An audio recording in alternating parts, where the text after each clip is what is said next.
E aí, pessoal, beleza? Vamos aí começar mais uma aula.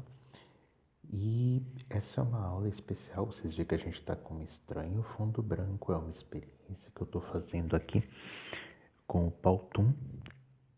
Cada semana vocês veem que eu tento alguma coisa diferente para ver o que vira. Vamos ver o que vai virar nesse daqui, né? Essa é uma aula especial, até porque é uma aula em que converge tanto as aulas de info quanto as de ADM em um mesmo autor. Para vocês terem uma ideia, desde o começo do ano, cada turma tem seguido um itinerário de filosofia diferente. O pessoal de ADM tem visto aí o desenvolvimento e formação da consciência e do inconsciente, e o pessoal de info tem visto o desenvolvimento das teorias da ciência e da capacidade de conhecimento, que a gente chama de epistemologia em filosofia. O caso é que tanto o desenvolvimento das teorias de Freud a respeito da consciência, quanto o desenvolvimento das teorias de Karl Popper na teoria da ciência, sofrem uma grande influência do autor que nós vamos ver hoje, que é o Hegel, um filósofo alemão, que no início do século XIX, ele desenvolveu uma teoria extremamente interessante a respeito da formação da consciência, em que ele concebe o desenvolvimento da ciência e da capacidade de conhecer como parte do desenvolvimento do ser humano e como parte do desenvolvimento dessa própria consciência, né? Então daí o motivo das aulas estarem convergindo no mesmo autor hoje. Depois, a turma de ADM ela vai seguir vendo os impactos de algumas das ideias de Hegel no pensamento de Jung, Carl Gustav Jung, e em Info a gente vai ver o impacto dessas ideias de Hegel nas teorias de Thomas Kuhn, que revolucionaram a teoria da ciência. Bom, vamos tentar sair desse fundo branco aqui.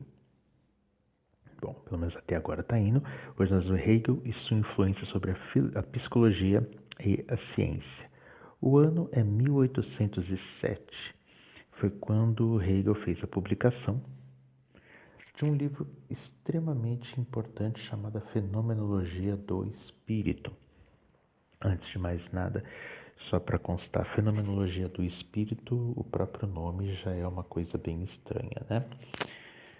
Bom, primeira coisa, vamos começar com o espírito para a gente entender melhor a coisa. Não se trata de nenhuma obra religiosa, nenhuma obra metafísica, nenhuma obra espiritualista, apesar do livro se chamar Fenomenologia do Espírito, né? Na verdade, o motivo desse título é que Hegel concebe espírito como desenvolvimento integral da consciência e do eu interior, né? Daquilo que na época dele se chamava de eu puro, aquele mesmo eu do Immanuel Kant, né? E só que ele concebe o quê? Quando ele diz espírito, ele está se referindo a um desenvolvimento de uma consciência que ela é mais do que uma consciência individual. Ela é uma consciência coletiva, é a consciência da humanidade, né? Ela se revelaria, ela se mostraria a partir da história e ela inclusive estaria vivendo uma trajetória de autodescoberta. E por que é fenomenologia? Pense que fenômeno é tudo aquilo que aparece, é tudo aquilo que se mostra diante de nós.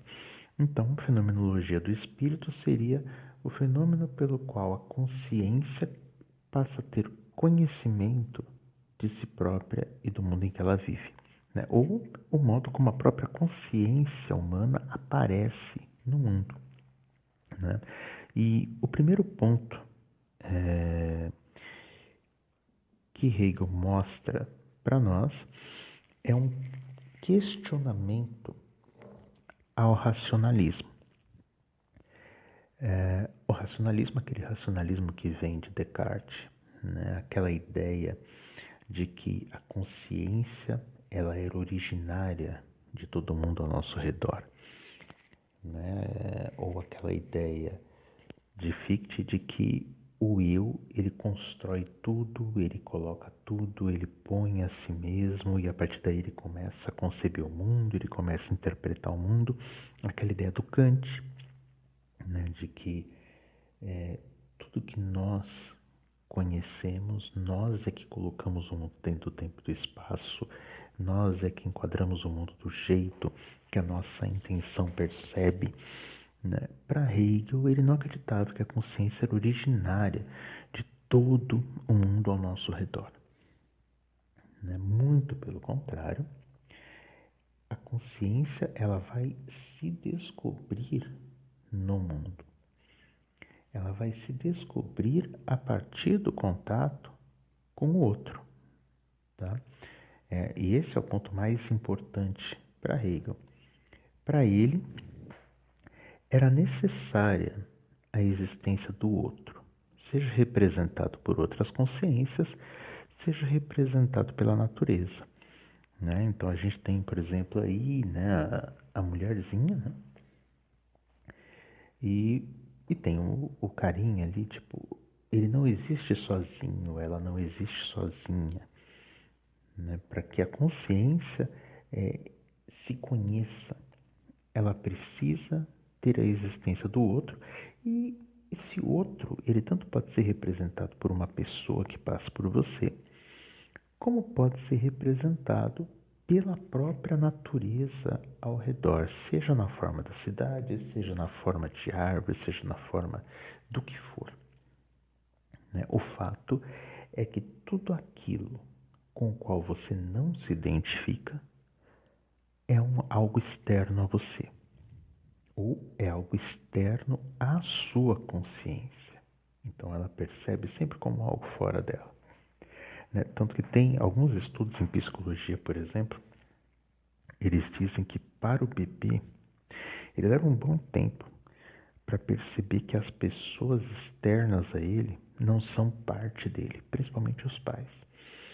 Para ele é como se os pais fossem meio que uma extensão, braços que chegam mais longe, pernas que chegam mais longe, porque transportam ele, levam ele para lá e para cá, alimentam ele. Então ele leva um tempo para se perceber como alguém separado dos pais, né? Alguém separado das pessoas que estão ali ao redor. E isso é uma coisa bem interessante, se a gente parar para pensar, né? Porque mesmo nós, muitas vezes a gente usa pessoas para que elas façam coisas que nós queremos como se elas fossem extensões nossas. Isso para Hegel seria o que? A nossa consciência se estendendo, se desdobrando no mundo e tentando usar as pessoas e as coisas ao nosso redor para agirem conforme o nosso querer. Então, por exemplo, o uso que nós fazemos da natureza, né? Modificar a natureza, transformar a natureza em cidades, criar utensílios, objetos, tecnologia. Veja que todas essas coisas elas são extensões de nós. São extensões da nossa consciência, extensões da nossa vontade, extensões daquilo que a gente tem como vontade, como desejo. Né? E a gente usa as coisas ao nosso redor nesse sentido. Né? Então, para Hegel, era necessária a existência do outro, seja representado por outras consciências, seja representado pela natureza ao nosso redor. Certo? Dado esse ponto, né, fundamental em Hegel, a partir da existência do outro, a formação da consciência ela ganha movimento em 3 formas distintas. Primeiro, ser em si, a consciência voltada em si mesma. Essa é sempre a primeira etapa do movimento. Isso em filosofia a gente diz que é uma consciência solipsista. O que é uma consciência solipsista? É uma consciência que gira ao redor de si mesma. Né? Imagina, por exemplo, o Sol. O Sol ele gira ao redor de si mesmo. Um movimento de rotação ali. E ainda os planetas ainda giram ao redor dele. Né? Então, uma consciência solipsista é uma consciência que ela se vê como o centro de todas as coisas. e as outras coisas como extensões dela, né? Então é o ser em si. É ele como pura atividade, né? Sentindo e vivenciando o mundo ao redor dele, mas sempre ele como o centro. O segundo movimento só é possível porque nós temos a existência do outro, que é o ser fora de si. É a consciência que se volta para o outro, né? Então, a partir do momento que eu tenho o outro, que eu tenho alguma coisa que resiste, que eu tenho alguma coisa que confronta, a partir desse momento, o ser percebe que existe um outro. Ele percebe algo fora dele mesmo, né? Isso muitas vezes é chocante. Você pode ver que quando você está acostumado a dizer as coisas, todo mundo sempre concordar, você já espera certas respostas, você já espera que o mundo se conforme a determinadas maneiras. De repente, quando você diz algo, a pessoa fala: não, eu não quero, eu não vou fazer. Por mais que você seja uma pessoa equilibrada em saber ouvir não e tudo mais, esses nãos, quanto mais intensos eles são, mais eles nos jogam nesse segundo movimento, o ser fora de si. Porque você percebe que aquela pessoa é muito destacada de você, é completamente destacada da sua consciência. E isso causa um choque. Essa percepção do outro, para Hegel, ela muitas vezes aparece como um choque, que vai acabar gerando depois algum tipo de conflito. E esse conflito ele nos leva para o terceiro movimento, que é o retorno a si. Após esse momento, né, desse conflito, a consciência ela retorna a si a partir da reflexão. Esse retorno a si, a consciência nunca está do mesmo jeito que ela estava antes. Ou seja, como ela era no primeiro movimento, que era um ser em si. Ela retorna a si, mas quando ela retorna a si, ela passou por uma experiência, ela passou por esse processo de reflexão e ela mudou. Em termos de experiência de vida, a gente costuma dizer que a pessoa ficou mais experiente, a pessoa está mais vivida, que a pessoa amadureceu, né? Esse amadurecimento não é só um amadurecimento físico, é um amadurecimento da consciência em termos de percepção dela própria. Ela cresceu de alguma forma a partir daquele confronto que ela teve com o ser fora de si, que seria a consciência do outro, certo? Então, nós temos esses três movimentos que eles são fundamentais dentro das ideias de Hegel. Esse movimento triádico da consciência, ela se dá em três momentos. O primeiro desses momentos, acho que eu pausei aqui, isso. O primeiro desses momentos é a tese. O que é a tese? A tese é uma posição de pura afirmação. Tá? Veja que assim, aquele momento da consciência como ser em si, esse ser em si, quando ele se lança no mundo, ele se lança como uma pura afirmação, seja dele mesmo, né? Como um rapaz tudo feliz ali, sozinho, ele é o dono do mundo. É a tese, é uma afirmação. Quando você tem uma ideia sobre o mundo, ou você tem uma opinião sobre o mundo, tua opinião é uma tese. É uma tese. Eu acho que os dinossauros nunca existiram. É uma tese. Uma outra tese, não, os dinossauros existiram. Veja que não tive nada que confrontasse. Você pode estar pensando, mas é lógico que os dinossauros existiram. Ou você pode estar pensando, é claro que eles nunca existiram. Não importa. Qualquer uma das opiniões, desde que ela não se contraponha à outra, ela se afirma como uma tese, pura afirmação. O rapazinho ali, ele acredita que ele é o dono do mundo. Pura tese, as opiniões dele todas se realizam na cabeça dele, né? Maravilhoso. Só que nós temos o segundo movimento, a antítese. Antítese é quando essas duas opiniões contrárias, essas duas consciências contrárias, essas duas pessoas que na verdade não são iguais, elas se colocam uma diante da outra. Então nós temos o que? Uma polaridade. Eu quero ir para a esquerda, eu quero ir para a direita, mas a esquerda é muito melhor. Quem disse? A direita que é muito melhor. Polaridade. Separação, contrariedade. Né? Então, o resultado disso é essa tensão que a gente está vendo nesses dois casais, esse casalzinho que está aí, né? Os dois estão ali discutindo, né? Os dinossauros existem, não existe coisíssima nenhuma. Veja que enquanto eles estavam sozinhos, a opinião deles era pura afirmação e ninguém e nada no mundo contradizia. Talvez eles até pudessem se perguntar, mas será que é mesmo? Mas até então também ninguém se contraporia a esse questionamento. Agora, quando você coloca dois, enquanto eles concordam, um reforça a mesma tese, um reforça a mesma posição, o outro reforça a mesma opinião, tá tudo bem.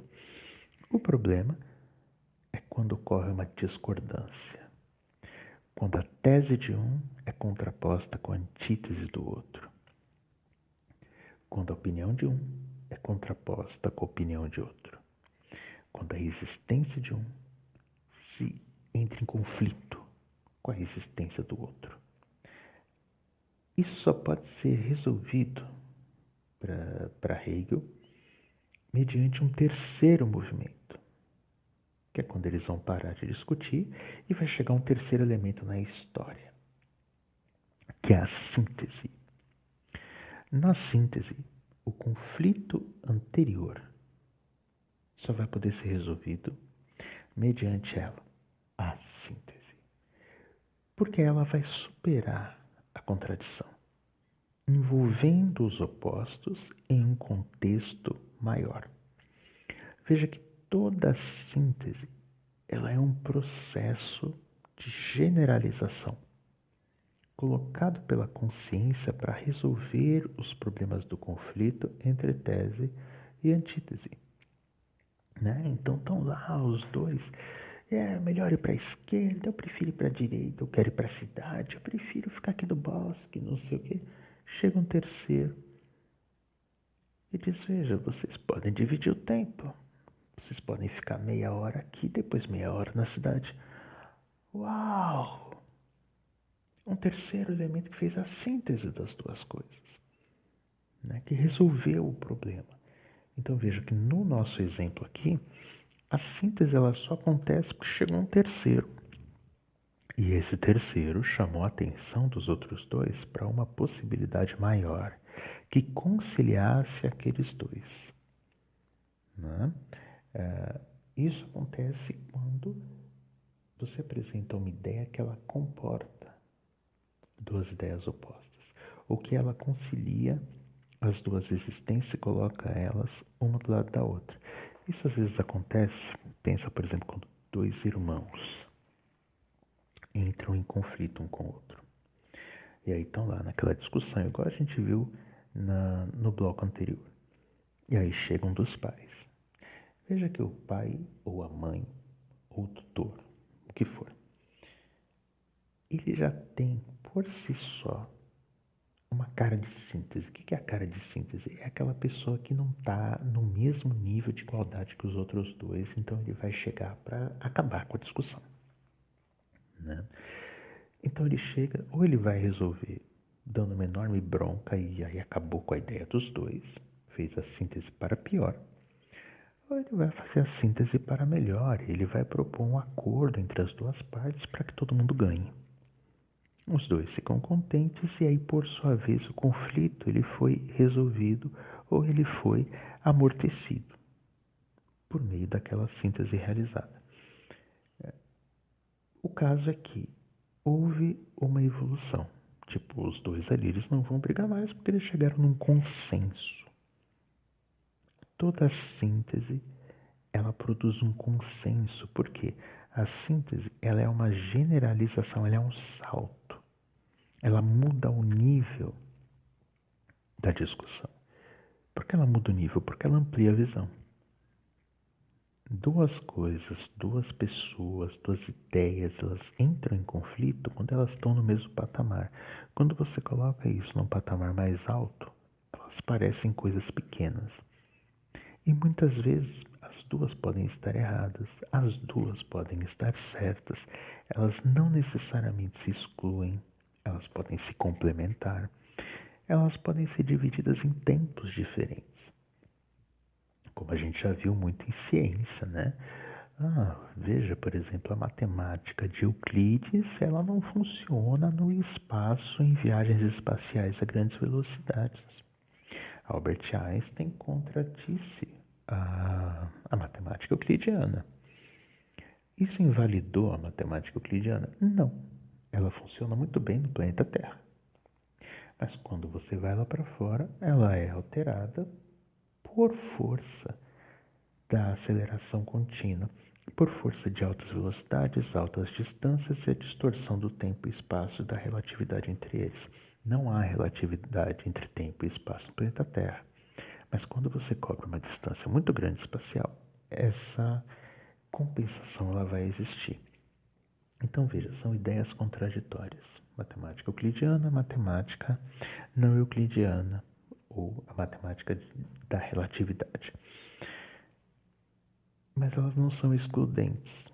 Quando você olha num plano maior, você vê que as duas têm lugar para existir. Portanto, isto é um movimento de síntese dentro de uma ideia científica, tá? Uma vez colocados esses três pontos, esses três movimentos, que eles marcam aqueles três pontos da consciência, nós temos o quê? Aquilo que Hegel vai chamar de superação, ou Aufhebung. Esse movimento que leva a consciência do ser em si para ser fora de si e depois retorna a si. Esse movimento a gente viu que ele se dá mediante tese, antítese e síntese. Tanto a consciência quanto a ciência desenvolverão esse mesmo caminho, na opinião de Hegel, pois a ciência, para ele, é o caminho da consciência para compreender a si mesma. Tá? Isso é um ponto extremamente importante. Essa imagem que a gente vê aqui do ladinho é uma espiral e como vocês, na parte de baixo está escrito teses à esquerda, no filete da esquerda, e no filete da direita, antítese, né, antiteses. E lá em cima, aquela setinha saindo no final da espiral, é a síntese. Aufheben é um termo alemão que quer dizer superação, mas ao mesmo tempo ele também quer dizer conservação. Isso porque, na síntese, eu não ignorei a tese e a antítese. Elas simplesmente são conservadas. A superação é que a síntese conserva as duas, mas ela é algo diferente e além das duas. O que é interessante nessa espiral, segundo Hegel, é que, por exemplo, no primeiro momento, a tese e a antítese elas foram contraditórias. Aí veio a síntese. A síntese uniu as duas lá naquele ponto em que a espiral dobra, né? Aí de repente ali foi superado a síntese e a antítese pela a tese e a antítese pela nova síntese. Só que conforme a síntese vai avançando, ela vai encontrar uma nova antítese e de repente a síntese virou tese e ela encontra alguma coisa que se contrapõe a ela. Vai ter que aparecer uma nova síntese para resolver o problema entre a síntese e a antítese que tinha aparecido. E assim nós vamos continuamente evoluindo. Então, para Hegel, praticamente não terminaria nunca. A gente vai ver mais para frente que tem um ponto em que termina essa espiral. Mas num primeiro momento, toda a história da humanidade, ela tem se guiado a partir de um conflito de tese e antítese. A síntese resolve o problema e a humanidade evoluiu para um determinado ponto. Tá? E a consciência, para ele, se desenvolveria a partir do próprio desenvolvimento da ciência. A consciência evolui a partir da polaridade. Opa, perdi aqui, hein? A consciência ela evolui a partir da polaridade entre síntese e antítese. Então, por exemplo, nós temos ali coisas opostas. Por exemplo, nós temos amor, ela vai ter o seu oposto, a sua antítese, que é o ódio. O finito vai ter a sua antítese, que é o infinito. E por aí vai. Tá? Então, assim, para Hegel, todos os opostos percebidos por nós, eles são percebidos como tese e antítese, ou seja, um jogo de opostos.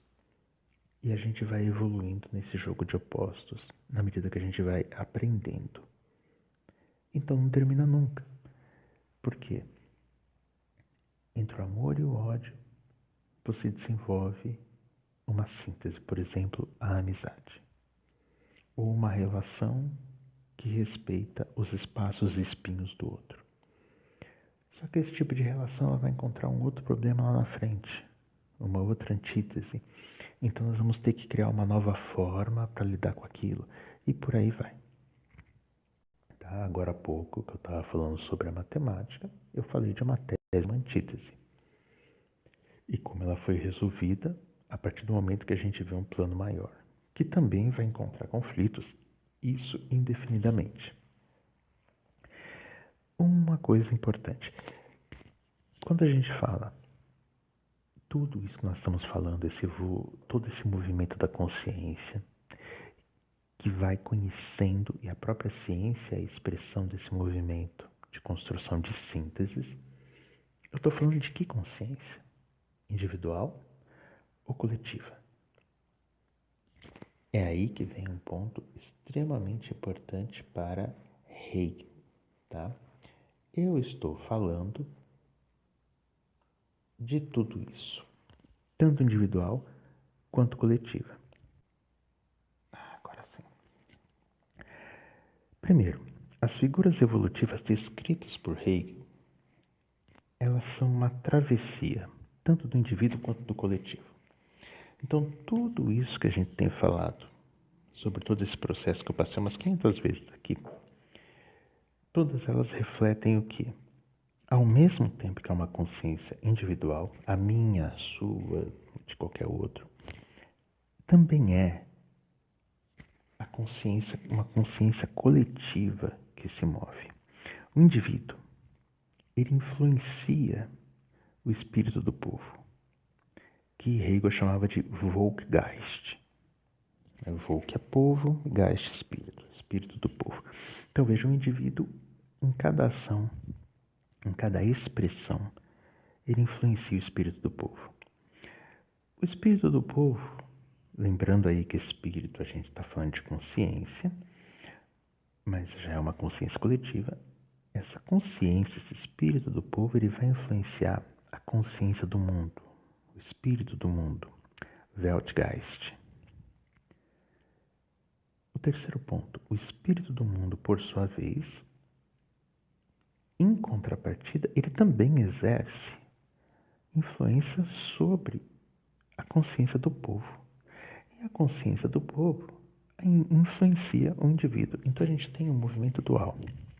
Sim, individualmente você está influenciando o povo e o povo, em sua totalidade, está influenciando o mundo. Inversamente, justamente o mundo, por ter uma consciência, ele também vai influenciar o povo, e o povo, por ter uma consciência maior do que a do indivíduo, vai influenciar o indivíduo. Esse conjunto, ele dura por um tempo, até que todo ele mude. O período que marca cada horizonte de consciência do mundo é chamado de espírito do tempo, Zeitgeist.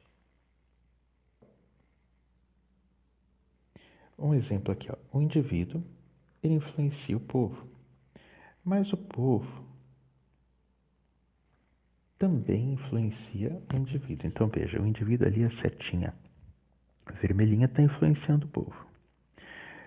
O povo, por sua vez, com a sua cultura, com o seu desenvolvimento de conhecimento, intelecto, também está influenciando o indivíduo. Esse conjunto povo-indivíduo influencia todo o mundo, são as setas verdinhas ali.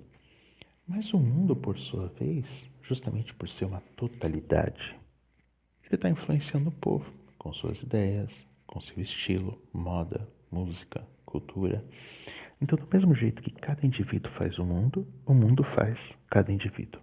Tá? Não é um movimento de uma única mão, e é um movimento contínuo, tá? Dos dois lados ali. E, por sua vez, essa totalidade forma o quê? O espírito do tempo. A história. Fim da história. Para Hegel, existe uma coisa muito interessante, que ele tem uma concepção de história relacionada com todo esse processo, tá? E essa ideia que ele tem gerou uma teoria de que é possível que a história venha a ter um fim. Para Hegel, a história consiste na trajetória da consciência. Olha só que loucura. Basicamente, tudo que a gente falou aqui, a história relata os efeitos desse movimento da consciência. A consciência de si descobre uma terra, tem um contato com o outro cria uma reação, estoura uma guerra. Essa guerra gera um resultado, vai gerar uma reflexão, surge uma nova geração. Essa nova geração carrega o impacto daquela guerra. Ele tem uma nova consciência de si, que vai se estender até que ele conheça um outro. Esse outro vai gerar um novo conflito.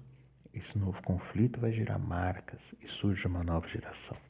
Tá? Então, basicamente, os registros da história são registros de consciências que entram em conflito com outras, que têm o impacto disso, e elas vão ter que rever tudo isso que aconteceu.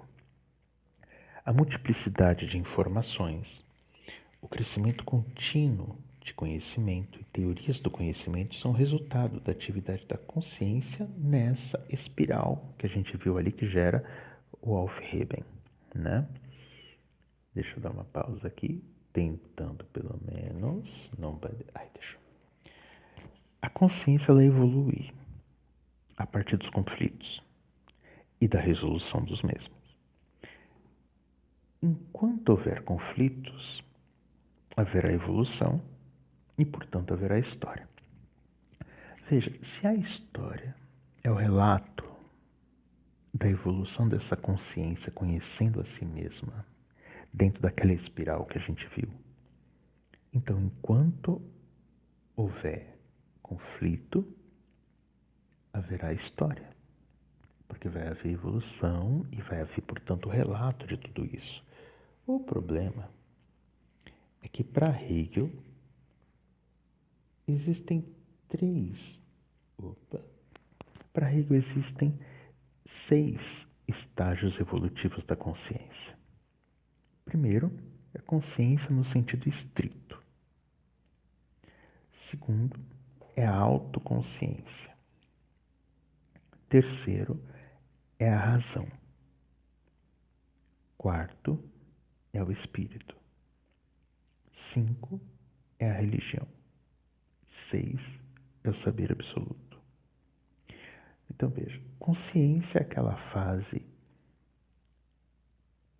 em que o homem não possuía nem linguagem, mas ele tinha aquela visão dele no mundo. Autoconsciência é quando ele começa a se confrontar com a existência de si mesmo, quando ele percebe a si mesmo, o que ele é, como ele é, as capacidades dele, e ele vai se confrontando com isso, ele vai gerando autoconsciência. A razão é quando ele entra em contato com o outro. E desse contato com o outro, com o mundo, ele vai encontrando desafios, ele tem que desenvolver a capacidade de razão para gerar aquelas sínteses e conseguir seguir adiante e amenizando todos os conflitos. Espírito é quando essa consciência dele ele se percebe como parte de um todo, de uma comunidade, de um grupo.